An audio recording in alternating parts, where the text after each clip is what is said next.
हमारे YouTube channel पर आज हम आपको बताने वाले हैं बायोलॉजी का 12th क्लास। जी हाँ, बायोलॉजी जो 12th क्लास से कर रहे हैं उनके लिए बहुत ही हेल्पफुल चैप्टर लेके आए हैं। तो देखते रहिए हमारे एक खास एपिसोड 12th का बायोलॉजी में से पहला चैप्टर, जिसका नाम है रिप्रोडक्शन इन ऑर्गेनिज्म, जीवों में जनन। जी हाँ, जीवों में जनन। आज हम इस वीडियो में हिंदी में बात करेंगे ताकि एनसीईआरटी सॉल्यूशन को लेकर के आपके अंदर कोई भी गलतफहमी ना रह जाए। जी हाँ, चलिए दोस्तों शुरू करते हैं। पहला क्वेश्चन आपके सामने यह रहा, जीवों के लिए जनन क्यों अनिवार्य है? क्वेश्चन आप ध्यान से देख लीजिए, आपके चैप्टर में से ही क्वेश्चन है। अब आंसर करते हैं इसका दोस्तों। अगर जानते होंगे तो कमेंट बॉक्स में जरूर बताइएगा। जनन जीवों का एक अति महत्वपूर्ण लक्षण है। यह एक अति आवश्यक जैविक प्रक्रिया है जिसके द्वारा न सिर्फ जीवों की उत्तरजीविता में मदद मिलती है बल्कि इससे जीव जाति की निरंतरता भी बनी रहती है। जनन जीवों के अमृत में भी सहायक होते हैं। प्राकृतिक मृत्यु, वायता व जीर्णता के कारण होने वाले जीव ह्रास की आपूर्ति जनन द्वारा ही होती है। जनन से जीवों की संख्या बढ़ती है। जनन एक ऐसा माध्यम है जिसके द्वारा लाभदायक विभिन्नताएं एक पीढ़ी से दूसरी पीढ़ी तक स्थानांतरित होती है। अतः जनन जैव विकास में भी सहायक होता है। इन समस्त कारणों के आधार पर कहा जा सकता है कि जनन जीवों के लिए अनिवार्य है। ठीक है दोस्तों, सेकंड क्वेश्चन आपके सामने यह रहा, जनन की अच्छी विधि कौन सी है और क्यों? जनन की अच्छी विधि कौन सी है और क्यों? आंसर, प्रायः लैंगिक जनन, सेक्सुअल रिप्रोडक्शन को जनन की श्रेष्ठ विधि माना गया है। लैंगिक जनन के दौरान गुणसूत्रों की अदला बदली होती है जिससे युग्मकों गैमेट्स में नए लक्षण विकसित होते हैं तथा नए जीव का विकास होता है जो अपने जनकों से भिन्न होता है। अतः लैंगिक जनन जैव विकास में सहायक होता है। लैंगिक जनन द्वारा जीवों के जीवित रहने के अवसर अधिक होते हैं। ठीक है, क्योंकि आनुवांशिक विभिन्नताओं के कारण जीव अधिक क्षमतावान होता है। लैंगिक जनन से जीवों की संख्या भी बढ़ती है। अतः लैंगिक जनन ही जनन की अच्छी विधि है। ठीक है, थर्ड क्वेश्चन आपके सामने यह रहा, अलैंगिक जनन द्वारा उत्पन्न हुई संतति को क्लोन क्यों कहा गया है? ठीक है, आंसर, आकारिकीय व आनुवांशिक रूप से एक समान जीव क्लोन कहलाते हैं। अलैंगिक जनन द्वारा उत्पन्न संतति आनुवांशिक व आकारिकीय रूप से अपने जनक के एकदम समान होती है, अतः इसे क्लोन कहते हैं। ठीक है, तो देखते हैं अब हम फोर्थ क्वेश्चन। जी हाँ, फोर्थ क्वेश्चन में जाते हैं। क्वेश्चन है आपके सामने इस प्रकार से, लैंगिक जनन के परिणाम स्वरूप बनी संतति के जीवित रहने के अच्छे अवसर होते हैं। क्यों? क्या यह कथन हर समय सही होता है? आंसर, लैंगिक जनन के दौरान गुणसूत्रों का विनिमय होने से आनुवांशिक विभिन्नताएं उत्पन्न होती है जो जनक से संतति में स्थानांतरित होती है। युग्मकों की उत्पत्ति व निश्चन के कारण नए तथा बेहतर गुण युक्त संतति का जन्म होता है। अतः लैंगिक जनन के परिणाम स्वरूप उत्पन्न संतति के जीवित रहने के अच्छे अवसर होते हैं। यह कथन सदैव सही नहीं होता है। जनकों के रोगग्रस्त होने पर वह रोग आने वाली पीढ़ियों में स्थानांतरित हो जाता है। ठीक है, आप मेरी बातों को समझ पा रहे हैं? कमेंट बॉक्स में आपको कोई भी गड़बड़ लगे तो आप कमेंट बॉक्स में मैसेज कर सकती हो। 5वां क्वेश्चन आपके सामने आ रहा। अलैंगिक जनन द्वारा बनी संतति लैंगिक जनन द्वारा बनी संतति से किस प्रकार भिन्न है? किस प्रकार भिन्न है? आंसर, अलैंगिक जनन द्वारा उत्पन्न संतान आनुवांशिक व संरचनात्मक रूप से जनक के समान होती है, अर्थात अपने जनक का क्लोन होती है। इसके विपरीत लैंगिक जनन द्वारा उत्पन्न संतान आनुवांशिक रूप से जनक से भिन्न होती है। ठीक है, 6 क्वेश्चन आपके सामने आ रहा है। अलैंगिक तथा लैंगिक जनन के मध्य विभेद स्थापित करो। कायिक जनन को प्रारूपिक अलैंगिक जनन क्यों माना गया है? ठीक है, क्वेश्चन आप समझ गए होंगे। चलिए चलते हैं आपको हम इसकी आंसर की ओर। आप 2 बॉक्स बनाइएगा। प्रथम बॉक्स में लिखिएगा अलैंगिक जनन और सेकंड बॉक्स में लिखिएगा लैंगिक जनन। आप देखते हैं इसका आंसर। ठीक है, बॉक्स बनाने के बाद अलैंगिक जनन में प्रथम, सेकेंड, थर्ड, 4, 5, 6, 7, 8 इस प्रकार से पॉइंट हम बताएंगे। तो अब पहला पॉइंट आपके सामने आ रहा जो आंसर में लिखिएगा आप लोग। ठीक है, इसमें सिर्फ एक जनक भाग लेता है पहला। ठीक है, और लैंगिक में क्या होता है? इसमें 2 जनक नर तथा मादा भाग लेते हैं। सेकेंड पॉइंट, इसमें युग्मक निर्माण व निषेचन का अभाव होता है। लैंगिक में इसमें युग्मक निर्माण व निषेचन होता है। थर्ड पॉइंट, यह जनक की कायिक कोशिकाओं में होता है। लैंगिक जनन में यह जनक की जनन कोशिकाओं में होता है। फोर्थ पॉइंट, इसमें समसूत्री विभाजन होता है। लैंगिक जनन में इसमें अर्धसूत्री व समसूत्री दोनों प्रकार के विभाजन होते हैं। 5 पॉइंट, यह सरल व तीव्र गति से होने वाला जनन है। लैंगिक जनन में जाइए, यह जटिल व धीमी गति से होने वाला जनन है। 6 पॉइंट, इसके द्वारा उत्पन्न संतति आनुवांशिक रूप से जनक के समान होती है। लैंगिक में इसके द्वारा उत्पन्न संतति आनुवांशिक रूप से अपने जनक से भिन्न होती है।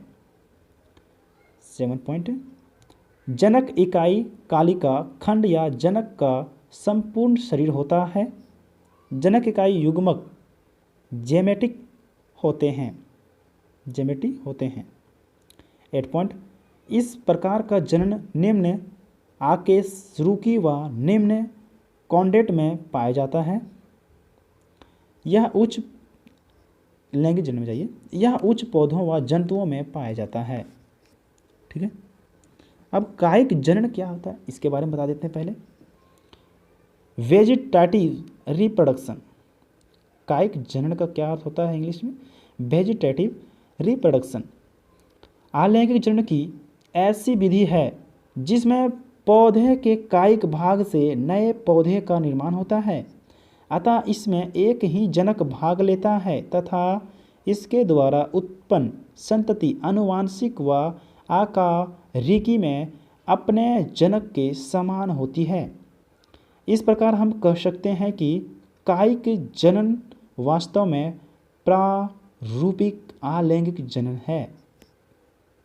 ठीक है, 7वां क्वेश्चन आपके सामने इस प्रकार है। कायिक प्रवर्धन से आप क्या समझते हैं? कोई दो उपयुक्त उदाहरण दीजिए। ठीक है, आंसर, कायिक प्रवर्धन जनन की ऐसी विधि है जिसमें पौधे के शरीर का कोई भी कायिक भाग प्रवर्धक का कार्य करता है तथा नए पौधे में विकसित हो जाता है। मृत्यु पौधे के कायिक अंग जैसे जड़, तना, पत्ती, कलिका आदि से नए पौधे का पुनर्जनन कायिक प्रवर्धन कहलाता है। कायिक प्रवर्धन के दो उदाहरण निम्न हैं, इस प्रकार से है।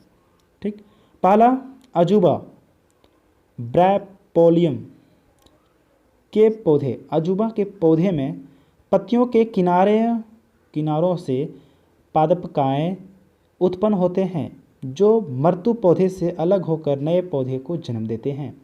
दूसरा, आलू के कंद में उपस्थित पर्वसंधियाँ नोट्स कायिक प्रवर्धन में सहायक होती है। पर्वसंधियों में कालिकाएँ स्थित होती है तथा प्रत्येक कालिकों नए पौधों को जन्म देती है। ठीक है, 8वां क्वेश्चन जिसमें व्याख्या करना है किशोर चरण, प्रजनक चरण और गा है जीर्णता चरण या जीर्ण अवस्था। ठीक है, तो पहला हम चर्चा करते हैं किशोर चरण। किशोर चरण का आंसर क्या होगा? किशोर चरण को हम जूनियल फेज कहते हैं। इसका आंसर इस प्रकार से है, सभी जीवधारियां लैंगिक रूप से परिपक्व होने से पूर्व एक निश्चित अवस्था से होकर गुजरते हैं। ठीक, इसके पश्चात ही वे लैंगिक जनन कर सकते हैं।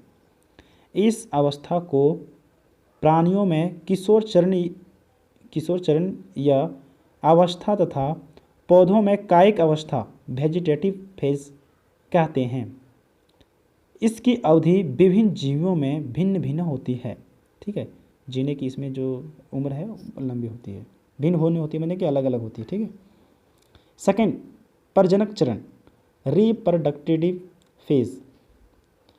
किशोर अवस्था अथवा कायिक परावस्था के समाप्त होने पर प्रजनक चरण अथवा जनन परावस्था प्रारंभ होती है। पौधों में इस अवस्था को स्पष्ट पहचाना जा सकता है क्योंकि पौधे में पुष्पन फ्लोरिंग प्रारंभ हो जाता है। प्राणियों में भी अनेक शारीरिकी एवं आकारिकी परिवर्तन आ जाते हैं। इस चरण में जीव संतति उत्पन्न करने योग्य हो जाता है। यह अवस्था विभिन्न जीवों में अलग अलग होती है। ग, जीर्णता चरण या जीर्ण अवस्था सेंसेंट फेज।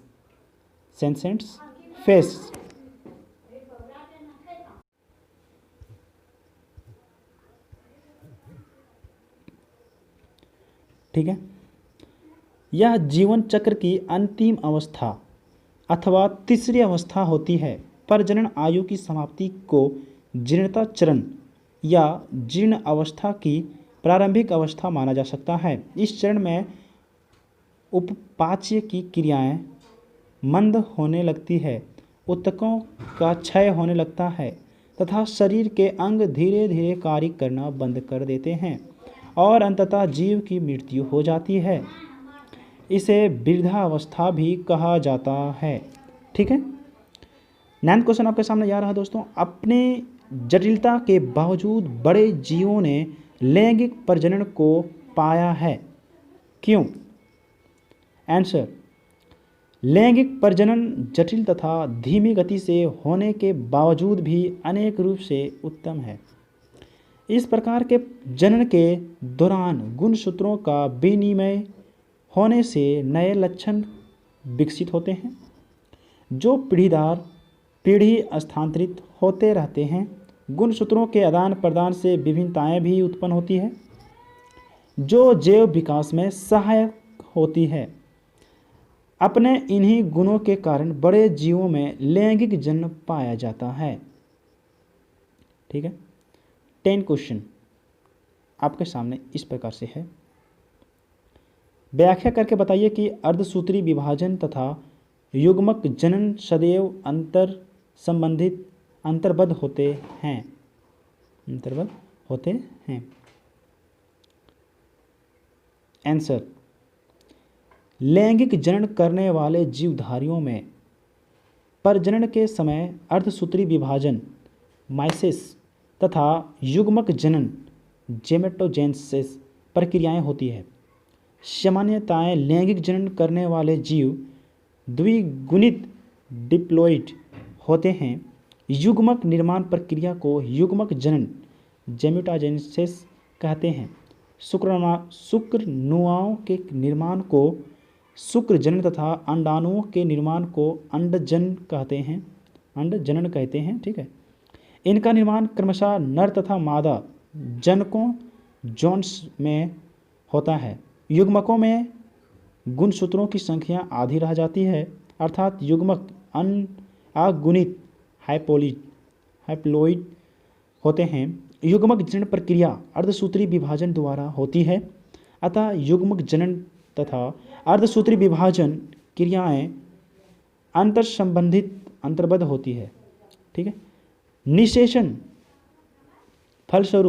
के फलस्वरूप नर तथा मादा अगुणित युग्मक संयुग्मन द्वारा द्विगुणित युग्माणु डिप्लॉइड जाइगोट बनाता है।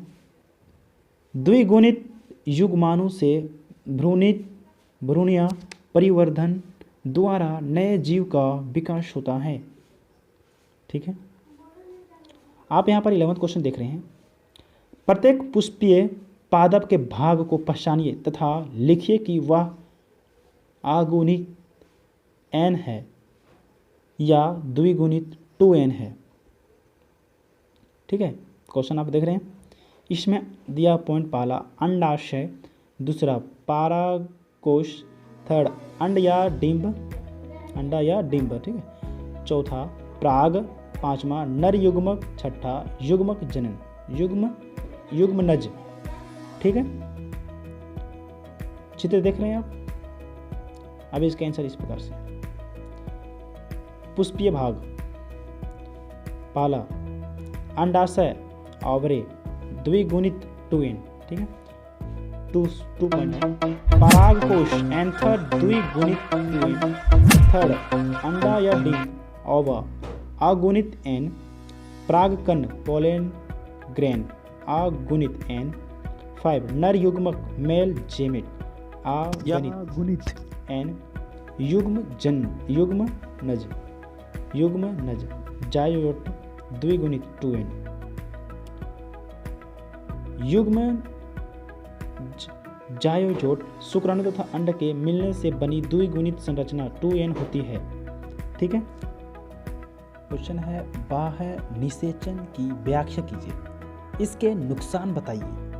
ठीक है। तो आंसर क्या होगा? बाह्य निषेचन एक्सटर्नल फर्टिलाइजेशन। ठीक है। शुक्राणु नरे युग्मक है तथा अंड मादा युग्मक के संयुग्मन या संलयन को निषेचन कहते हैं। इसके फलस्वरूप द्विगुणित युग्माणु डिप्लॉइड जाइगोट का निर्माण होता है। अधिकांश शैवालों, मछलियों में और उभयचर प्राणियों में शुक्राणु नर युग्मक तथा अंड मादा युग्मक का संलयन शरीर से बाहर जल में होता है। इसे बाह्य निषेचन एक्सटर्नल फर्टिलाइजेशन कहते हैं। अब देखते हैं बाह्य निषेचन की हानियाँ। ठीक है। Disadvantage of external fertilisation. 1. जीवधारियों को अत्यधिक संख्या में युग्मक का निर्माण करना होता है, जिससे निषेचन के अवसर बढ़ जाए, अर्थात इनमें युग्मक संलयन के अवसर कम होते हैं। दूसरा, संतति अत्यधिक संख्या में उत्पन्न होती है। थर्ड, संतति शिकारियों द्वारा शिकार होने की स्थिति से गुजरती है। इसके फलस्वरूप इनके उत्तरजीविता जोखिमपूर्ण होती है, अर्थात संतानों कम संख्या में जीवित रह पाता है।